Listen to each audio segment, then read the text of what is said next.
Oke, kembali lagi di channel saya. Makasih buat kalian yang sudah mengklik video ini.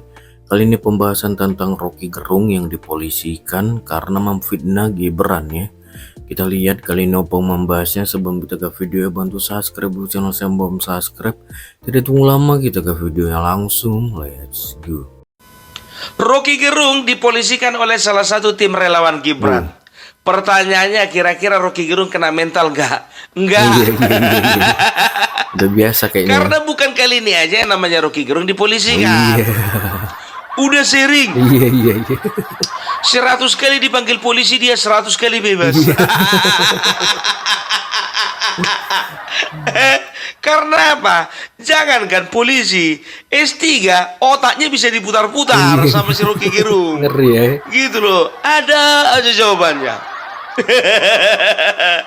Ya, jadi tim relawan ini menemukan sebuah potongan video, bahkan juga menyebarkannya ya. Ya, waktu itu Rocky Gerung dalam sebuah debat politik di dalam sebuah stasiun televisi mengatakan bahwasanya setiap Sabtu ada menteri yang datang ke Gibran untuk memberikan setoran waktu dia masih jadi wali kota. Aku bingung juga ya, ku cermati kata-katanya si Rocky kan, apa betul menteri kasih UPT ke wali kota? Apa gak terbalik gitu pikirku gitu kan? Ku ingat iya pula ya, rupanya si Gibran anak presiden kan begitu. Ada kemungkinan terjadi, tapi kan bukti tidak ada. Iya kan? Setelah dilaporkan dia ke polisi, buru-burulah yang namanya Rocky Gerung itu bikin klarifikasi dalam sebuah video di dalam Rocky Gerung official, di dalam podcastnya dia. Apa dia bilang? Itu konteksnya sedang bercanda kok. Udah gue bilang, Rocky Gerung itu banyak jawabannya. Iya, betul. Sakti lidahnya itu, ya kan? Gitu dia. Jadi memang ku bilang sama kalian ya, yang namanya Rocky Gerung itu beda sama si Faisal Assegaf ya. Kalau Faisal Assegaf sama Refli Harun, memang mereka mendasarkan segala suatu ide, opini mengenai yang namanya Joko Widodo itu berdasarkan kebencian, kan begitu. Kalau si Rocky Gerung jujur aja lah, bukan berdasarkan kebencian, karena jadi menteri pun nggak pernah. Nggak kayak si Refli Harun. Iya kan? Menjadi kepala BUMN pun juga nggak pernah. Jadi kalau dipikir-pikir, tidak ada kepentingannya si Rocky Gerung untuk membahas mengenai apa yang menjadi kebijakannya Joko Widodo. Tidak. Karena hobi aja. Betul. Kawan ini jujur lah aku bilang, hobi kali nyari-nyari rusuh. Dasarnya nggak sakit hati. Bukan sakit hati, karena dia tidak pernah dizolimi sama yang namanya Bapak Joko Widodo. Tidak pernah. Iya kan? Jahil aja ini orang. Betul, iseng kali ya. Gitu loh ya. Tapi kecuali mungkin ada di belakang dia membisik-bisikkan kan begitu kan. Itu gini kan begitu kan. Nanti kalau misalnya gol, nanti tenang aja lah kan begitu. Dari aku pun ongkos pesawatmu tiap pergi kau berangkat kemana-mana misalnya. Gitu dia, ya kan? Itu kan pikiranku, nggak aku bilang kayak gitu. Kayak gitu juga yang dibilang Rocky Gerung, ya kan? Ini kan konteksnya bercanda, bukan serius. Gitu dia, ya. Jadi aku udah melihat pengalaman lah bagaimana seorang Rocky Gerung ya. Jujur saja sampai sekarang pun juga yang namanya pendebat belum pernah ada menang telak melawan Rocky Gerung. Ya, itulah kelebihan seorang filsuf gitu loh. Kalau politisi itu ada perbedaan dengan seorang filsuf. Filsuf itu dia akan berangkat, ya kalau seorang politisi dia akan berangkat dari sisi hukum dan politik, itu kebanyakan. Kalau filsuf enggak, masuk nanti dari budaya, masuk dari agama, bisa juga nanti itu masuk dari matematika. Itulah Rocky Gerung. Kalau misalnya mau diakui pandai, dia pandai. Makanya si Gibran ya belak-belakan kan dibilang kalau Gibran itu pernah datang ke rumahnya Rocky Gerung. Itu dia. Cuman kadang-kadang kadang-kadang yang kusalahkan dari Rocky Gerung ini, dia itu terlampau bersemangat ketika membawakan sebuah topik. Ketika dia menyampaikan narasi dan opini-opininya itu terlalu bersemangat. Bahkan, ya kalau kita menilainya itu lahir dari hasil halusinasi kawan ini, kan begitu. Cuman kadang-kadang terlalu bersemangatnya dia menggebu-gebu keluarlah kata-kata yang tidak pantas. Seperti bajingan tolol, kan begitu. Pernah disampaikan sama Bapak Prabowo. Ya kan, ujung-ujungnya apa? Ya kan, ujung-ujungnya karena memang tidak dilaporkan, ya udah berlalu seperti itu saja. Karena dia tahu waktu itu, ya, waktu penetapan Bapak Prabowo ya menjadi presiden terpilih, waktu itu ya yang namanya Rocky Gerung tahu ya, kalaupun dia bilang bajingan tolol yang namanya Bapak Prabowo, ya Bapak Prabowo akan diam saja. Karena apa? Belum pelantikan. Karena ini akan menimbulkan kerusuhan dan kekacauan. Kalau sempat Bapak Prabowo orangnya responsif dan juga dia bertindak gegabah, keuntungan pada siapa? Keuntungan pada Rocky Gerung, kan begitu ya. Berarti dia berhasil memancing emosi dari Bapak Prabowo. Gitu. Tapi untungnya Bapak Prabowo ya tidak terpancing emosi. Secara pribadi pasti emosi. Tapi banyak konsultan politik di sekelilingnya Bapak Prabowo itu mengatakan, udahlah diamkan aja orang gila itu. Nggak keluar nggak makan dia. Nggak bikin rusuh nggak makan dia. Gitu dia. Kalau nggak kayak gitu mana diundang-undang itu di TV, kan begitu ya. Jadi kalau bisa dikatakan ya, kita lihat aja lah nanti. Aku juga agak sangsi aku kawan ini bisa dapat ini, bisa kena jerat ini. Ya kan, sakti.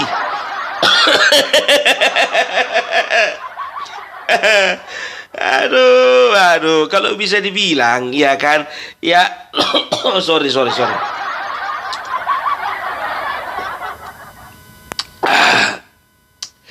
Kalau bisa dibilang gabung 10 lawyer lawan itu ngomong, bisa kalah 10 lawyer itu. Ya, 15 politisi kayak Adi Apitupulu, Deddy Sitorus, Masinton Pasaribu apa lagi? Lewat dibikinnya itu. Terbukti kan? Dari dulu mulai Prabowo mencalonkan diri pertama kali dari tahun 2014 sampai sekarang awet itu orang. Awet. Lihatlah lidahnya itu. Langka orang punya lidah kayak gitu. Oh Bung Parbela, kok puji dia? Bukan memuji, tapi aku mencoba bersifat objektif gitu loh, ya kan? Kadang-kadang kita kalau melaporkan seseorang itu kita lihat dulu siapa yang kita laporkan. Gitu. Kalau udah nampak kita contohnya ya, yang kita laporkan cuman bermodalkan kata-kata. Contoh misalnya ya, ada foto dia menerima suap ya dari orang yang ini untuk membuat gara-gara dengan mengeluarkan statement ini. Karena ada bukti, ada juga saksi, itu baru bisa diusut. Ini kalau cuman kata-kata dia di atas panggung atau di depan kamera, nggak bisa itu diapakan, nggak bisa jadi jaminan untuk menjebloskan dia ke dalam penjara. Iya, karena kilahnya banyak, ya kan, ekornya piuluk. Iya, ularnya bukan cuma satu tuh, banyak. Yang nampak cuma satu, ya kan, yang nggak nampak 10. Bayangkan kalian aja, sekian tahun lolosnya dia ngajar di UI. Bayangkan. Dan sampai sekarang pun juga ada yang berani mempertanyakan keprofesorannya dia. Nggak ada kan? Aduh, ingat ya, aku ngomong seperti ini bukan karena aku berada di pihaknya Rocky Gerung, bukan. Siapa lah Bung Parbela ini ya kan? Iya, bukan. Tapi kita belajar objektif. Kalau Bung Parbela kan begitu, sama kayak Menkominfo kemarin. Kalau salah, ya salah, iya kan. Kalau benar, ya benar, gitu loh. Sama kayak si Mahfud lawan si Kaisang sekarang ini, iya kan. Siapa yang salah? Dua-duanya salah. Siapa yang benar? Nggak ada yang benar. Itu dia, ya. Jadi kalau bicara tentang Rocky Gerung ini, ya, cobalah dulu kalian setiap tim relawan, mau tim relawan Jokowi, tim relawan juga Pak Gibran, tim relawan Prabowo, agak mikir-mikir lah dulu, ya. Ini orang licin. Sanggupnya itu ngomong di depan polisi angkat kaki. Iya, serius. Serius, makanya aku bilang bukan angkat kaki ke atas, maksudnya satu kaki tertumpu pada kaki yang lainnya gitu. Jarang-jarang loh, ya kan. Sedangkan awak jumpa polisi aja di jalan raya, rasa gemetaran kaki ini. Apalah yang kurang kan begitu kan? Entah SIM-nya nggak bawa, STNK nggak bawa, ya kan? Rupanya SIM STNK bawa, ya kan? Rupanya lupa aku pakai helmnya aku di dalam mobil. Bapak ngapain bapak pakai helm di mobil, Pak? Untuk safety, Pak. Aku bilang, iya bapak tetap kena tilang, Pak. Bapak pakai helm tapi safety belt nggak bapak pakai. Itulah maksudnya apa? Itulah saking paniknya kalau kita jumpa sama polisi. Tapi kalau kawan ininya, jangankan polisi ya, jenderal pun juga dihadapinya itu. Tapi kita lihat aja nanti ya, kita lihat aja nanti untuk pemerintahnya Bapak Prabowo, berapa kali ku bilang sama kalian ya, tidak akan berani komentar ya untuk pemerintahnya Bapak Prabowo, gak berani. Yang paling dikomentarinya itu paling tingkah lakunya si Gibran. Paling itu aja yang berani dia, ya kan? Begitu juga kayak si Refli Harun, ya kan? Setelah itu Faisal Assegaf, ya kan? Setelah itu Amin Rais. Kita lihat aja nanti. Kita lihat nggak akan ada yang berani, ya. Jadi kalau bicara tentang, kita kembali dulu ke topik kita. Kita bicara tentang Gibran menerima uang, ya. Selama dia jadi wali kota, dia seringkali menerima uang. Bahkan setiap Sabtu, ya, dia menerima uang dari menteri. Ya kan? Sekarang yang jadi pertanyaannya, uang apa itu? Tiap Sabtu dia dapat uang dari menteri. Nggak mendasar memang perkataannya siapa ini. Cuman katanya waktu itu, dia itu kan cuman konteksnya itu sedang bercanda ya. Karena memang Gibran sendiri juga cerita katanya kepada si Rocky Gerung bahwasanya semenjak dia menjabat ada kadang-kadang 2, kadang-kadang 3 menteri. Pernah waktu itu katanya sekitar 24 menteri datang ke Gibran, menjumpai Gibran, ya kan? Jadi kalau misalnya bisa dikatakan ya wajar-wajar saja lah, ya mungkin mengucapkan selamat kan begitu. Cuman Rocky Gerung ini mungkin dia itu bisa dikatakan terlalu bermain gitu otaknya itu, ya kan? Ngapain ini menteri? Berarti mereka itu mungkin cari cari simpati dari Gibran, karena kan Gibran itu bisa dikatakan ya anak presiden lah kan begitu, walaupun jabatannya cuma wali kota. Itu dia. Apalagi tahun 2023. Tahun 2023 itu banyak menteri yang datang sama dia. Ya kita nggak tahu menteri itu tujuannya apa. Karena tahun 2003 bersamaan dengan pencalonannya Gibran menjadi wakil presiden. Jadi kalau misalnya datang menteri ke sana, ya wajar-wajar saja gitulah, ya kan? Ya mana tahu. Ya kan mereka itu punya feeling yang kuat bahwasanya Gibran itu bakalan menjadi wakil presiden. Ya biasalah Pak Gibran, tolonglah dulu, kami masih beta di sini Pak. Diperpanjang lah dulu kalau bisa, yang lain aja diganti, aku nggak diganti kan begitu. Pembicara-pembicara seperti itu sih lumrah, wajar ya kan. Nggak aku bilang seperti itu ya.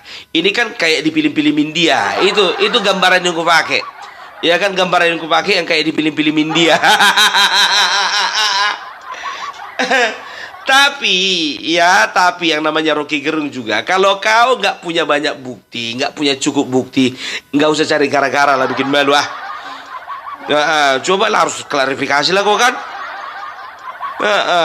Udah aku bilang sama kau, banyak yang jahil samamu. Iya, hatersmu banyak, wah. Sama kayak Opung Parbela, banyak juga hatersku, tapi lebih banyak hatersmu. Aduh. Itu dia ya. Tapi sudah diklarifikasi sama yang namanya Rocky Gerung ya, bahwasanya itu hanya konteksnya bercanda. Cuman ya dalam satu podcastnya ya di channelnya Rocky Gerung itu dia bilang seperti ini. Inilah kelakuannya relawan Gibran, kala berdebat lapor polisi. Ya, Sekarang siapa sih yang kalah berdebat? Kalian itu lagi berdebat atau kemarin lagi diskusi kemarin itu? Ya, memang betul. Sempat kalian mau adu jotos ya. Tapi itulah yang kupersalahkan dari si Sylvester ya. Dia itu kurang dalam mengelola emosi. Sementara yang namanya Rocky Gerung pandai dalam memancing emosi. Jumpa orang ini dua kepancing lah. Namanya orang timur, sama-sama orang timur ya orang ini, ya kan? Satu orang NTT, satu orang Manado, kan begitu. Ya, sama-sama orang timur, makanya cobaan karena memang si Rocky Gerung pandai ya bersilat lidah, ya pandai memancing emosi orang lewat kata-kata, terpancinglah si Sylvester ini sampai keluar kata-kata bangsa.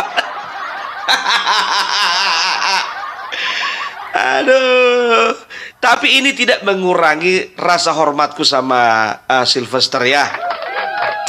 Gimana pun juga beliau itu adalah orang yang bekerja keras untuk terpilihnya Joko Widodo di periode pertama, di periode kedua. Itu dia. Ya. Jadi gimana pun juga ya mungkin itu hanya bicara hanya sekedar emosi saja ya. Tapi jujur ya aku bilang sama kalian ya, kita itu perlu belajar bagaimana mengelola kata-kata seperti Rocky Gerung. Betul.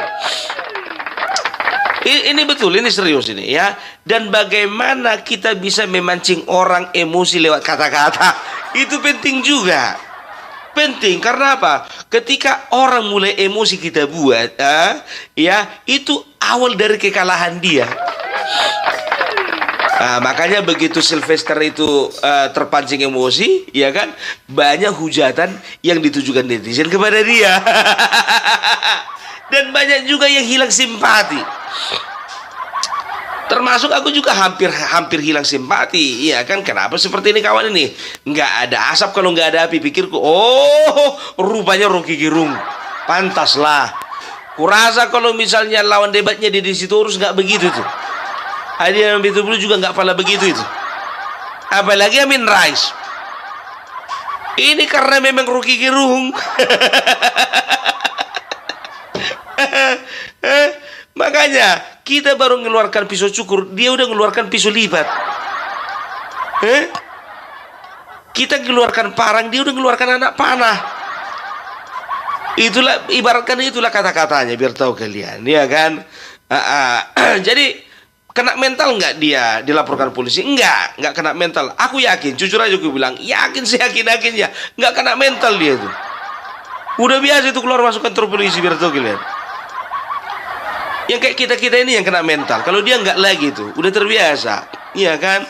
Itu dia. Jadi siapapun tim relawan ya yang kalian mungkin rasa ada perkataan-perkataannya si Rocky Gerung yang menyinggung atau bisa dikatakan lebih ke arah fitnah ya, coba cerna dulu kira-kira fitnahnya itu tensionnya itu kira-kira di mana ya, apa namanya level fitnahnya itu di mana. Kalau masih cuma level satunya udahlah abaikan aja lah itu.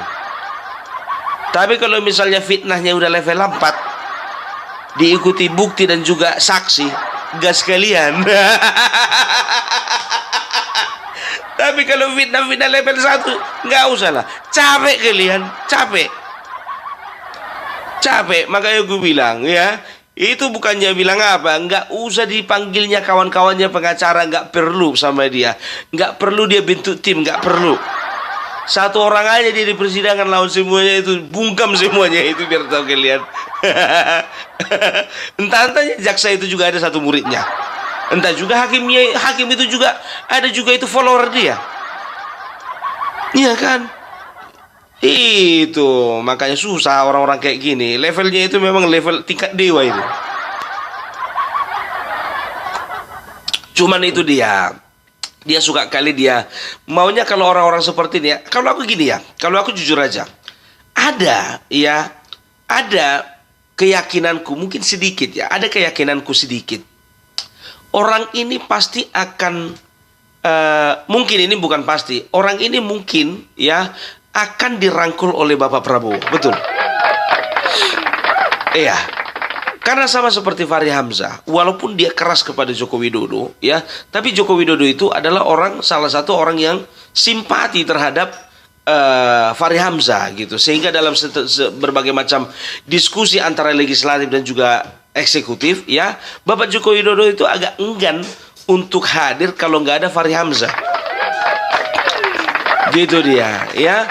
Tapi kalau kulihat sih arahnya ke sini Rocky Gerung seperti itu karena gini, ya kenapa Joko Widodo itu kenapa Rocky Gerung itu agak susah, ya agak susah blending gitu sama yang namanya Joko Widodo, ya karena memang